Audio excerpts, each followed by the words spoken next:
Venezuela no solo fue mal gobernada, también fue saqueada.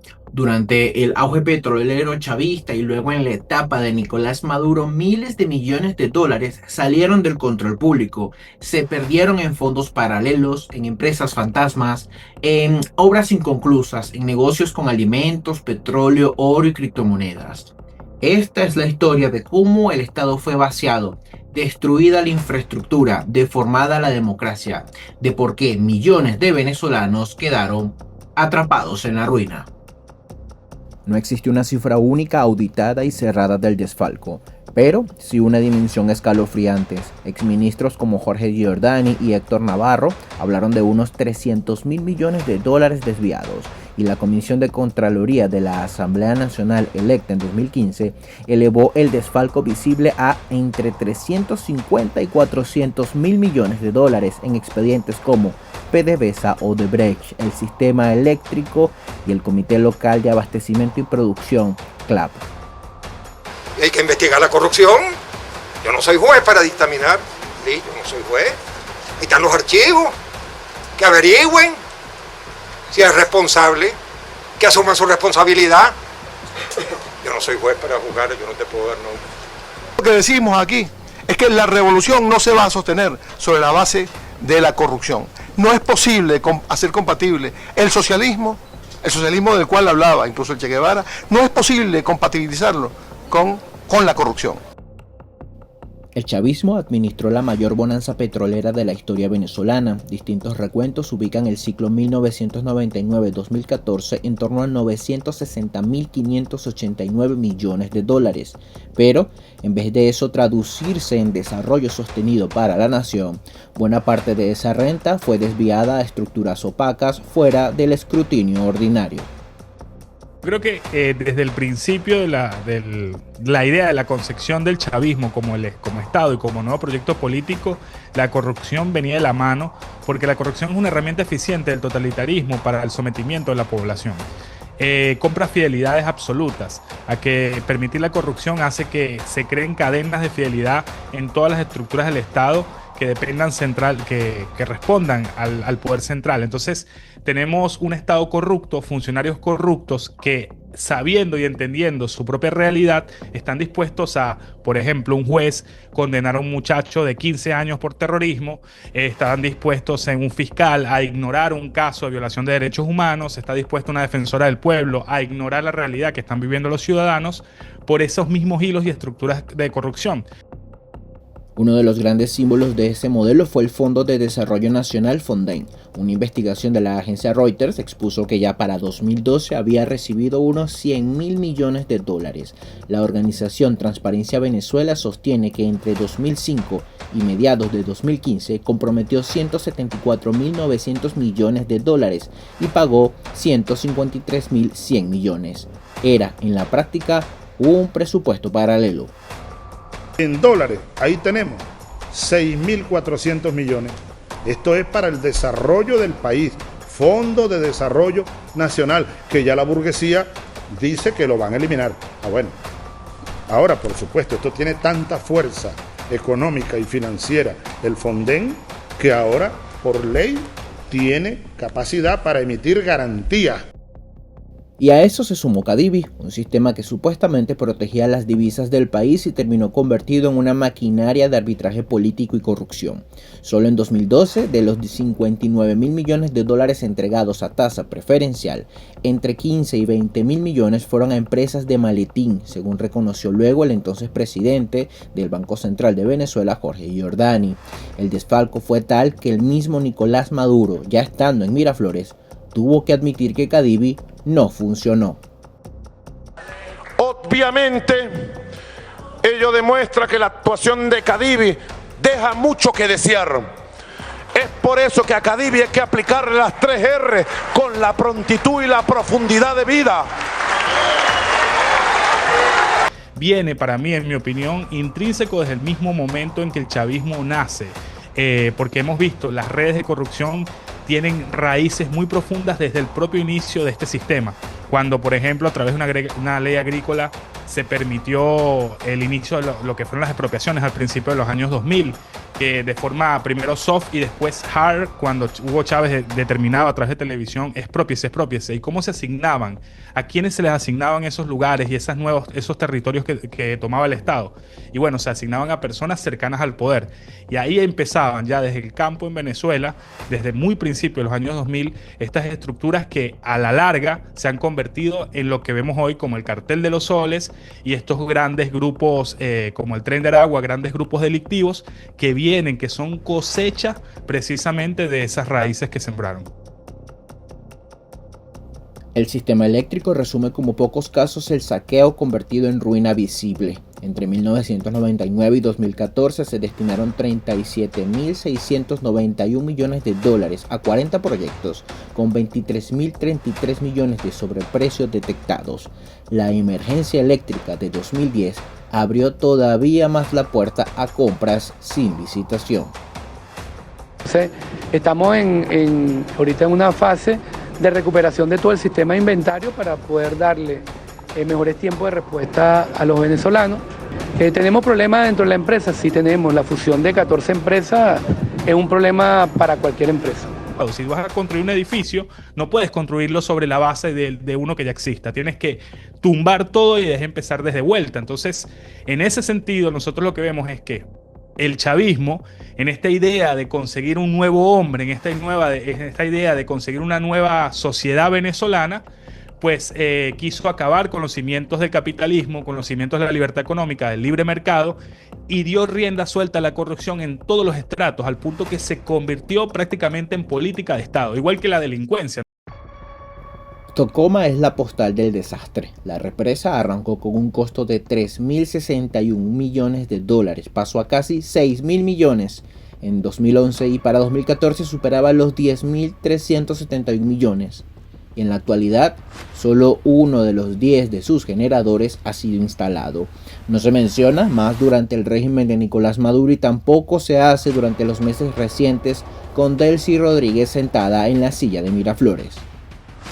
Inspeccionar el cuarto complejo hidroeléctrico del Caroní, que es el complejo Tocoma. Este año entrará ya en operación la primera turbina. La misma lógica se repitió en otras obras monumentales. El ferrocarril Tinaco-Anaco fue firmado por 7.500 millones de dólares y para 2013 apenas registraba 31% de avance físico. El saneamiento del río Guaire fue valorado en 2.500 millones. Recibió, además de préstamos del BID y en 2016 tenía 80% de las obras paralizadas. No fue progreso frustrado, fue riqueza totalmente evaporada. Comenzar ya el proyecto del ferrocarril. Ese es uno de los grandes proyectos que vamos a incluir con prioridad 1 en el plan de gobierno. Todo el plan de destrucción de Venezuela ha sido un plan predeterminado desde un principio por Hugo Chávez y por sus alianzas directas como Fidel Castro. Ellos entendieron que en Venezuela las raíces del capitalismo, de la libertad, tenían mucho tiempo plantadas ya. Y para poder acabar con nuestro sistema, con nuestra forma de concepción de nación, con nuestro amor a la libertad y a la democracia, que por más de 40 años se mantuvo de forma sólida, crearon este plan con el fin de destruir todo lo que es. El propio Chávez lo decía, había que acabar con esto y sobre esa tierra arrasada, pues crear un nuevo sistema. Hablaban de un nuevo hombre, ¿no? Hablaban de un nuevo sistema económico, de una nueva realidad económica, pero para que algo nuevo llegue implica la destrucción. Si tú vas a cumplir la destrucción del pasado. Con la llegada de Nicolás Maduro a la presidencia cambió la forma del saqueo. Ya no era solo despilfarro en medio de abundancia, era extracción sobre una economía más pequeña, producto de la caída de los precios petroleros internacionales. Otra investigación de Reuters revisó documentos internos de PDVSA que mostraban 21.200 millones de dólares en cuentas por cobrar acumuladas desde 2020 por ventas a intermediarios poco conocidos y mecanismos de cobro paralelos. Nicolás Maduro le da rienda suelta primero acaba con este concepto de que podían ser ricos, pero tenían que aparentar otra cosa ante la sociedad. Entonces permite que estas nuevas élites como Raúl Gorrín y otros nombres que conocemos tomen un nuevo espacio público en el escenario, empresarios que muestren su bonanza, que no la oculten. Entonces Nicolás Maduro permite primero que ellos salgan al ruedo y se presenten como esta nueva élite social, que compren medios de comunicación, que terminen de consolidar una nueva estructura política, económica en el país. Esa es la idea de Nicolás Maduro. La trama PDVSA Cripto estalló públicamente en 2023. La fiscalía dijo que se asignaron cargamentos a Sunacrip y a particulares sin control administrativo y que muchos compradores simplemente no pagaron. Luego vino la detención de Tarek El Aissami en 2024 en el conocido caso PDVSA Cripto, que significó una mutación en economía sancionada. Las revelaciones de la detención de El Aissami, para los que pudiéramos llamar los incrédulos de todas las horas. Podemos ver la secuencia, cómo estos sujetos se unieron para realizar esta actividad que yo pudiera calificarla de una de las más graves conspiraciones económicas. La corrupción también se mezcló con el control social. El caso CLAP no solo dejó dudas sobre contratos y sobre precios, dejó también alimentos de baja calidad para millones de hogares en momentos duros y críticos en Venezuela. Es decir, ¿por qué en 2016, cuando ya eran evidentes las señales de la crisis en Venezuela, el gobierno optó por gastar cientos de millones de dólares a empresas fantasmales para que compraran alimentos? ¿Por qué no se dio ese dinero, por ejemplo, a la industria nacional? Y sin lugar a dudas, esto, además de una decisión de control político, también fue un esquema ideado y pensado para favorecer a gente cercana al poder como Alex Saab con negocios particulares, sin lugar a dudas. Contratos por 340 millones de dólares para 10 millones de combos CLAP, luego otro por casi 426 millones, y exportaciones mexicanas de productos alimentarios por alrededor de 850 millones. Todo esto entre los años 2017 y 2018. Investigaciones posteriores detectaron sobreprecios de 112% e irregularidades superiores a 150 millones de dólares. Corrupción es el principal enemigo de la sociedad, es el principal enemigo de la libertad, porque literalmente es la utilización del dinero de millones de personas para beneficiar bolsillos individuales, y a la larga eso vacía las arcas del Estado, no permite generar ahorros, no permite avanzar y crea élites que se despegan de la propia sociedad, y entonces ahí se desconectan esas élites políticas, se vuelven tan millonarias sus hijos, su entorno, que se desconectan de la realidad social y se crean casi nuevo, que es lo que vemos hoy en Venezuela, una especie de nuevos Ares, una élite súper rica, muy arriba, muy pequeña, que maneja en sus manos la bonanza petrolera más importante de la historia contemporánea de Venezuela, y que no entienden, ni saben, ni comprenden, ni van a querer comprender nunca qué es lo que sufre el 90% de la población. Cuando la renta petrolera ya era insuficiente, el poder se lanzó a por el oro. El arco minero de Orinoco fue creado en 2016 sobre 111.843 kilómetros cuadrados, cerca del 12% del territorio nacional. Entregar una mina de oro en pleno proceso productivo, en plena capacidad productiva a cada gobernación de los estados bolivarianos aquí presentes. Ya Venezuela está haciendo con los cánones internacionales más estrictos los lingotes de oro para su reserva nacional. En 2023, al menos 2.177 millones de dólares quedaron en manos de la élite política y sus aliados, mientras apenas 14% de las ganancias entró al patrimonio público. El manejo de estos bienes del Estado en todo momento fue opaco, y solamente investigaciones independientes nos dejan ver las cifras de la corrupción del chavismo. La lógica del saqueo con Maduro se incrementa porque ellos mismos lo dijeron también. Vamos a profundizar la revolución, lo dijo Diosdado Cabello una vez que murió Hugo Chávez. Entonces, profundizar la revolución para ellos era terminar de acabar con las pocas élites o las pocas estructuras económicas e independientes que quedaban en el país, y darle espacio a estos nuevos nombres, estas nuevas figuras que hoy en día se presentan como los grandes empresarios, pero que en realidad vienen producto de la corrupción sostenida desde 2007 en adelante. Para el cierre de 2024, la organización Transparencia Venezuela identificó la existencia de al menos 72 empresas en alianzas con el poder, muchas vinculadas a militares o personas vinculadas a Miraflores. Ya no era solo corrupción administrativa, es una economía de supervivencia para el régimen, montada sobre territorios militarizados, violencia y extracción sin controles. Profundizando las estructuras delincuenciales que ya tenían vida en Venezuela, porque a ver, el Tren de Aragua no nace de la nada, no se crea solo, no es algo que apareció de la nada. El Tren de Aragua ya venía existiendo a través de grupos criminales organizados que se encargaban de secuestrar, de extorsionar, de atacar, de perseguir a empresarios en Venezuela.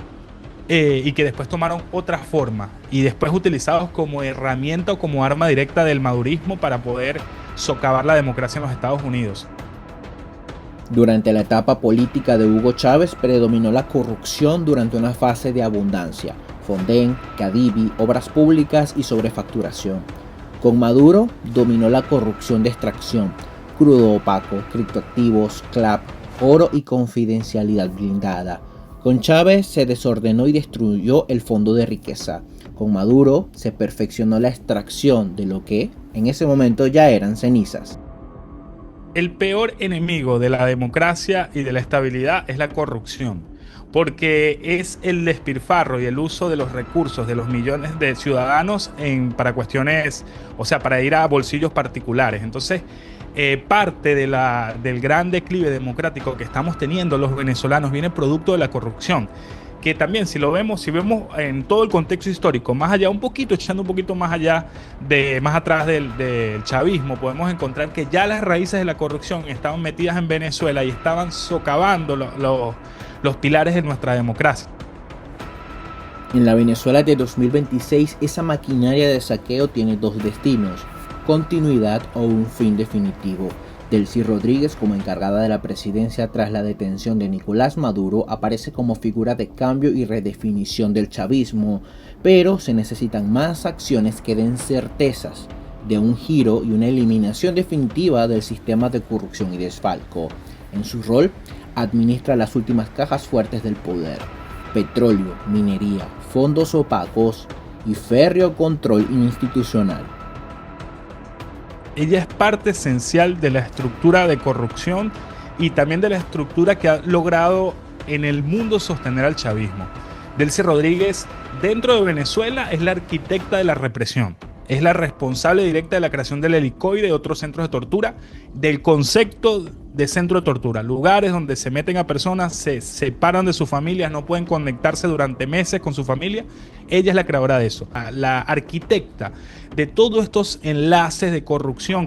Venezuela no solo perdió miles de millones de dólares, perdió capacidad estatal, perdió infraestructura, perdió controles, perdió confianza, perdió institucionalidad.